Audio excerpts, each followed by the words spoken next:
로마서 8장 26절에서 28절의 말씀, 3절의 말씀이니까 우리 한 목소리로 같이 읽어보도록 할까요? 시작. 이와 같이 성령도 우리의 연약함을 도우시나니 우리는 마땅히 기도할 바를 알지 못하나 오직 성령이 말할 수 없는 탄식으로 우리를 위하여 친히 간구하시느니라. 마음을 살피시는 이가 성령의 생각을 아시나니 이는 성령이 하나님의 뜻대로 성도를 위하여 간구하심이니라. 우리가 알거니와 하나님을 사랑하는 자 곧 그의 뜻대로 부르심을 입은 자들에게는 모든 것이 합력하여 선을 이루느니라. 아멘. 주님의 말씀입니다. 말씀을 주신 하나님께 감사드립니다. 다시 자리에 앉으시겠습니다. 계속해서 우리 로마서의 말씀 함께 묵상하고 있는데 오늘 우리에게 주신 말씀 가지고 이 시간에는 성령께서 우리 연약함을 이기게 하십니다라는 제목으로 말씀을 증거하도록 하겠습니다. 캘커타에서 빈민들을 위해 활동하던 테레사 수녀에게 일어났던 일이었습니다. 언젠가 함께 길을 가다가 노지에 있는 쓰레기장에서 비명소리와 신음소리를 듣게 됩니다. 그래서 사람에 대해서 민감한 테레사 수녀가 쓰레기 더미를 헤치면서 그 쓰레기장 안으로 들어가게 되었던 것이죠. 거기서 간신히 숨을 쉬고 있는, 그러면서 고열로 죽어가고 있던 한 할머니를 발견하게 되었습니다. 이 할머니는 끊임없이 테레사 수녀에게 탄식과 분노를 털어놓으면서 이렇게 말하고 있었습니다. 제 아들이었어요. 제 아들이 저를 이 쓰레기 더미에 버렸습니다. 테레사 수녀가 죽어가고 있는 이 여인에게 계속해서 말을 하고 설득을 합니다. 할머니, 아들을 용서하세요. 할머니, 아들을 용서하세요.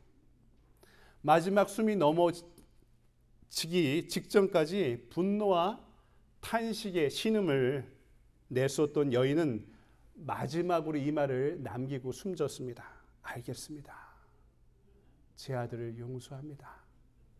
제 아들을 용서하겠습니다. 고열로 죽어가던 이 여인이, 할머니가 고통스러웠던 점이 무엇이었겠습니까? 아픈 것도 힘들었겠죠. 하지만 몸이 아픈 것보다 더 힘든 것은 사랑으로 키운 내 아들이, 자식이 나를 쓰레기 더미에 버렸다는 사실이었겠죠. 하지만 그 죽음 앞에서도, 분노 앞에서도, 아쉬움과 서운함 앞에서도 여인은 아들을 마지막으로 용서합니다. 여러분, 자녀를 키우는 분들은 알겠죠. 여러분, 이것이 부모의 마음입니다. 나를 버린 그 자식까지 용서하는 마음. 자녀는 할 수 없을지 모르지만 부모는 할 수 있는 것이 그 용서의 마음 아니겠습니까? 저희 아이들이 크는데 둘 다 아토피가 너무나 심했습니다. 첫째 아이도 갓난아기 때부터 아토피가 너무나 심했는데 겨울만 되면 몸이 건조하니까 더 힘든 거죠. 몸이 가려우니까 벅벅 긁습니다. 자고 일어나면 이 잠옷이 온몸이 피딱지가 되어서 이 옷을 벗기는 것도, 이 피딱지가 몸에 달라붙어서 옷을 벗기는 것조차도 힘들 정도로 어려서 많이 힘들어 했었습니다. 뭐 병원도 다니고 이약도 저약도 다 발라보지만 낫지를 않았죠. 하다못해 가족들이 이 아토피에 좋다더라 하고 그 히말라야에서 나는 아주 좋은 고가의 소금을 보내줘서 이 소금물을 녹여서 씻으면 도움이 된다더라 하는 이야기를 해주셔서 어느 날부턴가 소금물로 몸의 상처를 씻기는데 많이 좋아지기 시작했습니다. 그런데 온몸이 상처투성인데 이 짠 소금물로 씻기니까 얼마나 상처 부위가 쓰리겠습니까? 애는 막 소리를 지르면서 이제 목욕을 하는 거죠. 이 아이를 씻기면서 이 어린아이를 돌보면서 아빠 가슴에 피눈물이 흐른다. 부모 가슴에 피눈물이 흐른다. 라는 말의 뜻이 무엇인지 처음 알게 되었습니다. 야, 이게 부모의 마음이구나. 부모의 사랑이구나. 사랑하니까 아픈 것이구나. 아이를 씻고 키우면서 저는 오늘 본문의 말씀을 이해하게 되었습니다. 26절을 보니까 성령이 말할 수 없는 탄식으로 우리를 위하여 친히 간구하시느니라. 오늘 말씀을 통해 우리의 성령 하나님께서 말할 수 없는 탄식으로 그 탄식의 소리를 전하시면서 우리를 구하고자 하는 그 진리의 메시지는 무엇일까요? 먼저 오늘 말씀은 연약함은 죄가 아니라는 사실을 우리에게 알려주고 있습니다. 연약함이, 우리가 지닌 연약함이, 이 한계가 결코 죄가 아니라는 거죠. 여러분, 기독교의 인간론은 두 가지 명제로 이루어져 있습니다. 첫 번째, 사람 모두 다 연약하다. 우리 모두 다 연약한 존재이죠. 구원받아야 될 존재입니다. 두 번째, 신앙인도 연약하다. 예수 믿고 구원받았지만 여전히 죄의 문제로 날마다 고민하고 날마다 방황하며 연약함 가운데 살고 있는 것이 구원받은 이후에도 우리의 모습이라는 것입니다. 그래서 어떤 신학자는 이런 이야기를 했습니다. 연약함은 인간 조건의 총체이자 피조물 다음이다. 잘 생각해 보십시오. 연약함은 인간 조건의 총체이자 피조물 다음, 이것이 바로 우리의 연약함이다 라고 정의했던 것입니다. 우리는요, 너무나 연약해서 토기 같은 존재입니다. 제가 자라면서 성장하면서 오해했습니다. 40대까지 되면은 인생을 이제 다 이루고 이제 50대부터는 다 이룬 것을 누리며 살겠구나라고 생각했는데 그게 아니에요. 어려서도 불안했고요. 40대가 되어서도 불안했고 50대가 되어서도 불안합니다. 여러분은 어떠십니까? 이게 우리의 연약함이 있어서 나이가 들수록 더 서운해지고 나이가 들수록 더 불만이 많아지고 토기처럼 우리 마음이, 우리 영혼이, 우리란 존재가 깨어지기 쉬운 존재라는 것을 알게 되는 거죠. 그래서요, 우리에게 주어진 것들이 너무 과하지도 않고 너무 모자라지도 않아야 우리는 생존할 수 있습니다. 물질, 재물을 예로 들까요? 재물이 없으면은 살기 힘들죠. 어렵습니다. 근데 재물이 너무나 과하게 많이 주어져도요, 그 다음부터 고민이 많아집니다. 지켜야 될 게 많기 때문입니다. 재물이 과해도 걱정이고 모자라도 걱정인 이유는 뭡니까? 우리가 재물에 대해서, 돈에 대해서 그만큼 연약한 존재이기 때문입니다. 근데 제가 목회하면서 보니까 은혜도 마찬가지예요. 은혜도요, 그 사람에게 적당한 은혜가 있습니다. 너무나 모자라면 너무나 무기력해지고 영적으로 메마르게 되고요. 은혜가 너무 과하게 주어져도 때로는 사람들이 그것을 감당하지 못할 때가 많더라고요. 왜? 내가 연약하기 때문에 그랬습니다. 바울이 오늘 26절에서 이렇게 말씀하죠. 이와 같이 성령도 우리의 연약함을 도우시나니. 한마디로 표현하면요, 성령께서 우리를 왜 도우시냐면 연약하기 때문에 도우신다는 뜻입니다. 연약함이라는 것은 성령이 우리 안에 거하시는 조건이에요. 우리가 연약하기 때문에 성령이 돕기 위해 우리에게 찾아오신다는 거죠. 성령이 활동할 조건이 되고 우리가 인생을 감사할 조건이 나의 연약함이라는 것입니다. 우리는요, 오해해요. 내가 강해야지, 신앙의 수준이 높아야지 성령 충만할 수 있다, 이렇게 생각을 하는데 그것은 오해입니다. 성령께서는요, 오히려 내가 연약하기 때문에 돕기 위해서 나를 찾아오신다는 것입니다. 연약함은요, 결핍이 아니고 장애가 아닙니다. 이 연약함 때문에 내가 하나님의 자녀가 될 수 있었던 것이고, 연약함 때문에 하나님의 능력, 우리 아버지 하나님의 능력을 붙잡고 살아갈 수 있는 이유가 되는 것입니다. 여러분, 이것이 영의 눈을 지닌 사람들의 인생에 대한 시선이 되어야 되는 거죠. 바울도요, 가시아 같은 사단이 주는 질병이 있었다라고 이야기하죠. 내가 이것을 위해 3번이나 기도했다. 고린도후서에서 말씀합니다. 주석가들이 바울에게 간질이 있었다, 이렇게 추정하고 있거든요. 여러분, 간질 환자 보신 적이 있습니까? 전 딱 한 번 봤어요. 부목사하고 있을 때 예배 시간 전에 예배를 준비하면 로비에 앉아있던 성인 여자분이 간질 환자였어요. 근데 누워서 떨면서 입에 거품을 무는 모습을 한 번 본 적이 있습니다. 그럼 막 주무르고 그러면 절대로 안 돼요. 절대 뇌에 데미지가 생겨서요. 간질 환자 있으면 고개를 돌려줘서 숨만 쉴 수 있도록 해주고 절대 건들지 말고 안정을 취하게 해야 됩니다. 시간이 지나면 저절로 이 마비 증세가 풀리게 되는데요. 바울에게 이런 간질 증세가 있었다는 거예요.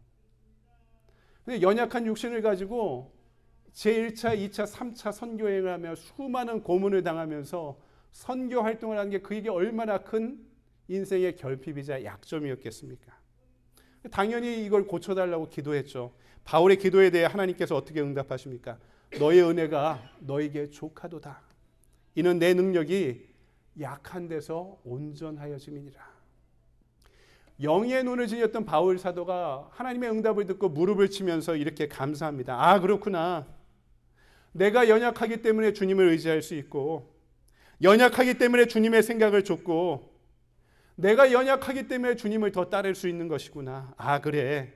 이제 내가 가난 것에 만족하지 않고 약함으로 인해, 연약함 때문에 주님께 더 나아갈 수 있겠구나.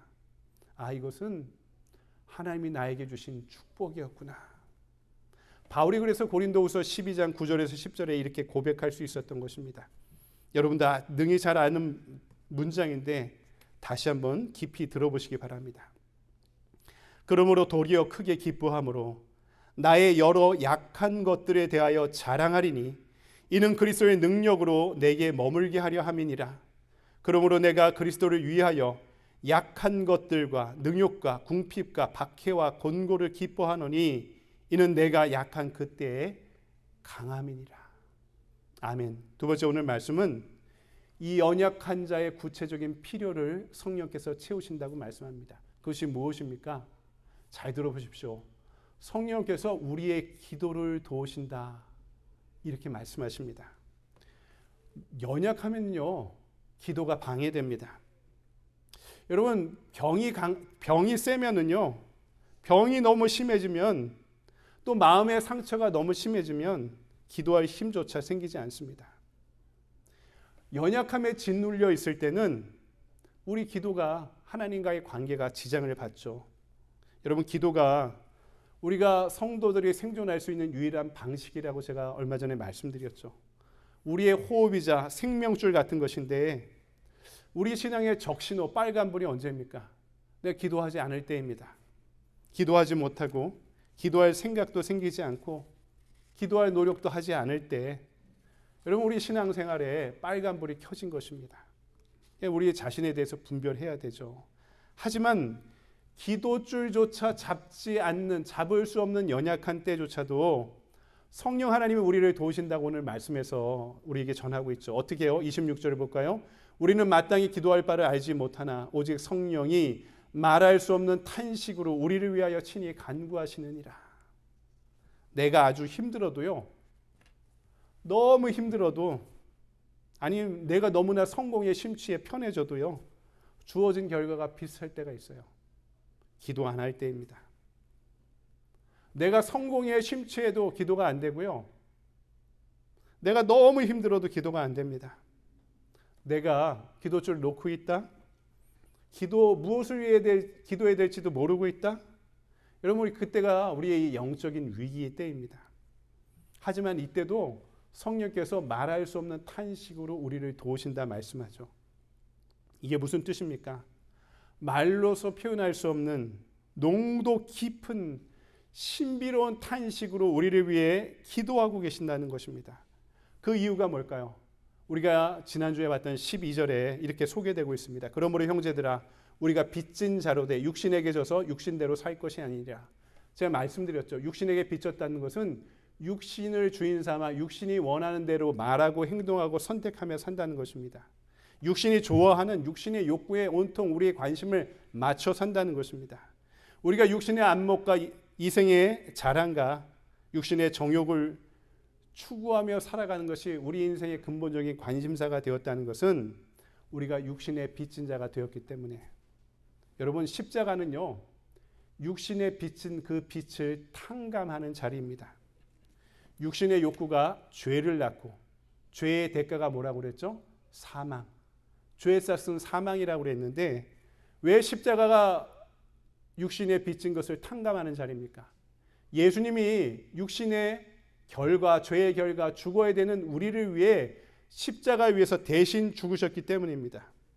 우리 육신의 빚을 탕감해 주시고 육신의 빚진 자를 은혜의 빚진 자, 사랑의 빚진 자 삼아 주셨습니다. 사단의 종에서 하나님의 자녀로 삼으신 자리가, 우리를 양자 삼으신 자리가 십자가이라는 것입니다. 그래서 15절에서 지난주에 말씀했죠. 너희는 다시 무소하는 종의 영을 받지 아니하고 양자의 영을 받았으므로 우리가 아빠 아버지라 부르짖느니라. 온갖 특권을 받게 되었다는 거죠. 이 특권이 뭡니까? 예수님의 주신 것을 우리에게 다 주셨다. 하나님의 나라와 영생을 주셨죠. 하나님의 나라를 우리가 주도할 수 있는 왕의 권한을 주셨고, 또 영생을 살아갈 수 있는 영적인 몸도 주셨습니다. 이것이 우리에게 주신 영적인 자산, 모든 것이다, 이렇게 이야기할 수 있죠. 그런데도 왜 고아처럼 살려고 하느냐? 하나님의 자녀가 된 기쁨을 누리며 살아야 될 너희가 왜 사단의 종처럼, 사단의 노예처럼 매어 살고 있느냐 하는 안타까움으로, 말할 수 없는 탄식으로 우리를 위해 대신 기도해 주고 계시다는 거죠. 우리가 기도줄조차 놓고 있는 상황에서조차 그런 말할 수 없는 안타까움과 탄식으로 저와 여러분을 위해 성령 하나님이 대신 기도하고 계시다는 것입니다. 여러분, 성령의 역사와 사단의 역사의 차이가 뭔가요? 성령도요, 사단도요, 우리 연약함에 온통 관심 갖고 계십니다. 너무나 우리의 연약함이 뭔지 잘 알고 있습니다. 하지만 사단은 그 연약함을, 나 자신의 연약함을 철저한 약점으로 붙잡아 우리를 이용하려 합니다. 그 약점 때문에 죄책감에 빠지게 만들고, 그 약점 때문에 죄가 습관이 되게 하고, 그 약점 때문에 하나님과 풍요로운 관계를 누리지 못하고 하나님과의 관계를 멀게 만드는 것이죠. 하지만 성령 하나님은 우리의 일거수일투족에 관심 갖고 우리의 연약함을 안타까워하는 것은 똑같지만, 나의 연약함 때문에 탄식하시면서 오히려 나를 자유롭게 만들고 기쁨으로 하나님을 찬양할 수 있는 자리로 성령 하나님은 우리를 인도하고 계신 것이죠. 여러분, 저와 여러분 무엇에 붙잡혀 있습니까? 우리가 갖고 있는 연약함 때문에 하나님을 멀리하고 있습니까? 아니면 연약함 때문에 오히려 하나님을 더 의지하며 살아가려고 합니까? 아까 기독교 인간론의 명제가 두 가지라고 그랬죠. 하나는 인간은 모두 연약하다. 두 번째, 신앙인도 연약하다. 하지만 오늘 세 번째 명제, 결론을 말씀드립니다. 신앙인도 연약하지만 그 연약함을 도우시는 성령의 인도하심으로 살아가는 영의 사람은 그 연약함으로 인해 오히려 능력을 얻게 된다. 여러분, 이것이 기독교의 인간 이해의 결론입니다. 기독교 인간론의 결론입니다. 마침입니다. 우리는 연약하지만 이 연약함을 말할 수 없는 탄식으로 도우시는 성령의 인도하심 가운데 능력으로 살아갈 수 있기 때문입니다. 여러분, 이것이 우리가 승리할 수 있는 이유입니다. 오늘 그 승리의 역사가 성령의 임재 가운데 저와 여러분에게 일어나고 있음을 경험하고 고백하고 선포하게 되기를 소망합니다. 마지막, 오늘 말씀은 합력하여 선을 이루시는 성령의 역사를 우리에게 증거하고 있죠. 오늘 말씀에서 바울은 우리가 너무나 잘 알고 있는 말씀으로 결론을 맺습니다. 28절을 볼까요? 28절을 우리 함께 읽어볼까요? 시작. 우리가 알거니와 하나님을 사랑하는 자 곧 그의 뜻대로 부르심을 입은 자들에게는 모든 것이 합력하여 선을 이루느니라. 아멘. 저는 성경에 기록된 말씀 중에 가장 치유력 있는 말씀이 이 로마서 8장 28절이라고 생각합니다. 이 말씀을 믿는 성도들은 두려움이나 걱정에 빠져 손 놓고 넋 놓고 살아가지 않습니다. 왜? 성령께서 역사하신다고 모든 것이 쌈박하게 한꺼번에 변화되진 않아요. 여러분, 팬데믹 때 성령 충만해진다고 뭐 백신이 내일 개발되고 치료제가 빨리 개발됐습니까? 그것이 아니죠. 팬데믹 때 우리 가게 손님들이 다 끊겼는데 내가 가게 주인은 내가 성령 충만하니까 팬데믹에도 불구하고 손님들이 막 물밀듯 밀려들었습니까? 그렇지 않았습니다. 여러분, 성령의 역사라는 것은 뭐냐면 현실을 외면하는 것이 아니라 현실을 직면하게 해주는 것입니다. 두려워하지 않고 살아가는 것이 용기가 아닙니다. 두려움에 직면할 수 있도록 돕는 그 마음이 바로 용기입니다. 성령께서 그 과정을 도우시고 그 과정을 이끄신다는 거죠. 여러분, 그래서 필요한 것이 기도입니다. 오늘 말씀 보니까 내가 기도를 너무 안 하니까, 너무 못하니까 이런 나의 기도를 성령 하나님께서 도와주셔서 하나님의 힘으로, 은혜로 기도할 수 있게 하시고 그 가운데 세상을 살아가는 능력을 얻게 하신다고 말씀하시는 거죠. 그래서 결국 우리가 겪고 있는 인생의 고난과 고통조차도 합력하여 선을 이루시는 하나님의 선의 통로, 살아계심과 선하심과 은혜의 통로로 만들게 될 줄 믿습니다. 할렐루야. 때로는 지금 너무 고통스럽다. 이 문제도 왔는데 저 문제도 찾아왔네. 여러분, 이렇게 탄식할 때가 있지만 결국 성령의 사람들에겐 이것이 쌓이고 쌓여서 어떻게 된다고요? 하나님의 살아계심과 선을 이루는 과정이 될 줄 믿습니다. 그 과정에 성령 하나님이 끊임없이 우리를 보호하시고 인도하실 것이라고 믿는 것이 바로 성령에 대한 믿음입니다. 그것이 성령 충만한 삶입니다. 그래서 언제나 우리는 예수님이 말씀하셨죠. 쉬지 않고 기도해라. 무엇을 위해? 모든 어려움을 이겨내기 위해, 승리하기 위해, 하나님의 살아계심과 선을 드러내기 위해, 그것을 위해 기도하라고 말씀하셨던 것입니다. 그래서 먼저 모든 기도의 제목보다 앞설 기도의 제목이 하나님의 나라와 의를 위해, 이것을 위해 성령 충만을 위해 기도하라고 말씀하셨던 거죠. 한 어촌에 선장이 고기잡이를 나갔습니다. 근데 밤이 늦도록 돌아오지 않아요. 가족들은 물론 온 동네 전체가 애를 태우며 기다리기 시작합니다. 설상가상으로 기다리던 집에 아이가 램프를 쓰러뜨려서 집에 불이 나고 말았습니다. 동네 사람들이 찾아와서 집에 불을 끄기 시작합니다.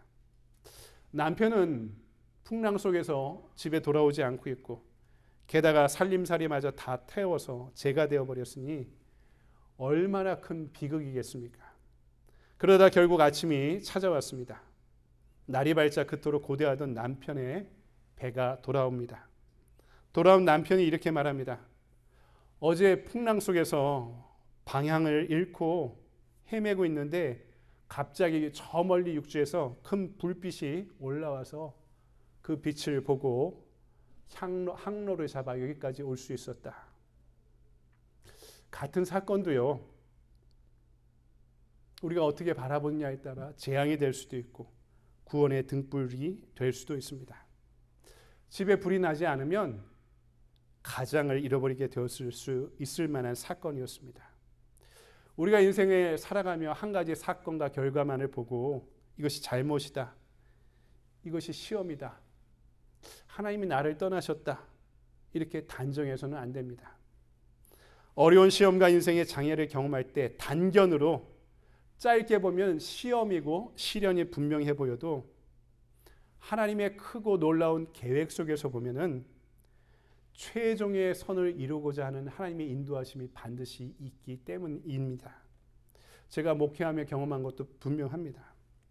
짧은 인생과 목회 연수 가운데 경험하고 깨달아 아는 저의 분명한 믿음이 있습니다. 저는 어려움을 경험하여 찾아온 성도들을 위해 기도하고 상담할 때 믿음의 눈으로 조언해 주는 바가 분명히 있습니다. 시간이 해결해 줄 것입니다. 저는 그냥 하는 얘기가 아닙니다. 목사로서 분명히 해줄 수 있는 믿음의 고백입니다. 시간이 흘러 문제가 저절로 해결된다는 뜻이 절대 아닙니다. 그보다는 그 시련의 과정에도 최종적으로 합력하여 선을 이루고자 하는 하나님의 돌보심을 그 시간 가운데 우리가 경험하게 될 것을 알고 있기 때문입니다. 사랑하는 여러분, 말씀을 정리합니다. 저와 여러분이 지닌 인생에 결핍이 있어요. 한계가 다 있습니다. 어떤 처지와 형편에 살아가도 저와 여러분 다 연약함을 품고 살아가는 사람들입니다. 그런데 그 연약함이 죄가 아닙니다. 여러분의 잘못이 아닙니다. 그것이 인생의 큰 한계가 아닙니다. 그 연약함은 성령께서 우리와 함께 하실 수 있는 절대적인 조건과 전제가 됩니다. 그 연약함 때문에 말할 수 없는 탄식으로 우리를 위해 중보하고 계시는 성령님의 기도가 지금도 저와 여러분을 위해서 계속되고 있기 때문입니다.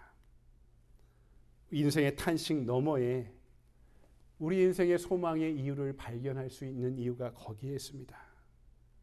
기도의 능력 가운데 모든 것을 합력하여 선을 이루고자 하시는 하나님의 탄식과 일하심과 사랑을 발견할 수 있는 저와 여러분이 되기를 주님의 이름으로 간절히 축원드립니다. 기도하겠습니다. 사랑의 주님, 나이가 들어도 시간이 지나도 해결되지 않는 나의 인생에 문제가 있습니다. 나의 연약함이 있습니다. 나의 결핍이 있습니다. 내 인격에 단점이 있습니다. 나의 부족함이 있습니다. 이것이 가시와 같이 나를 찌를 때도 많습니다. 하지만 주님, 오히려 연약함 가운데 내가 너와 함께 하겠다. 오늘 바울의 고백과 같이 우리의 연약함에도 불구하고 오히려 나의 연약함 때문에 말할 수 없는 탄식으로 성령 하나님께서 지금도 나를 위해 중보하고 계심을 믿습니다. 이 말씀을 향한 믿음 가운데 살아갈 때, 성령을 향한 믿음으로 살아갈 때 오히려 그 가운데 합력하여 선을 이루시는 하나님의 사랑과 은혜와 치유를 경험하고 고백하고 나눌 수 있는 우리의 시간들이 될 수 있도록 우리를 돌보시고 안아주시고 인도하여 주시옵소서. 거룩하신 주 예수 그리스도의 이름으로 감사하며 기도드리옵나이다. 아멘. 우리 자리에서 일어나셔서 요새 함께 부르고 있는 찬양이죠. 성령이 오셨네. 주신 말씀 기억하며 찬양하고 축도로 예배를 마치도록 하겠습니다.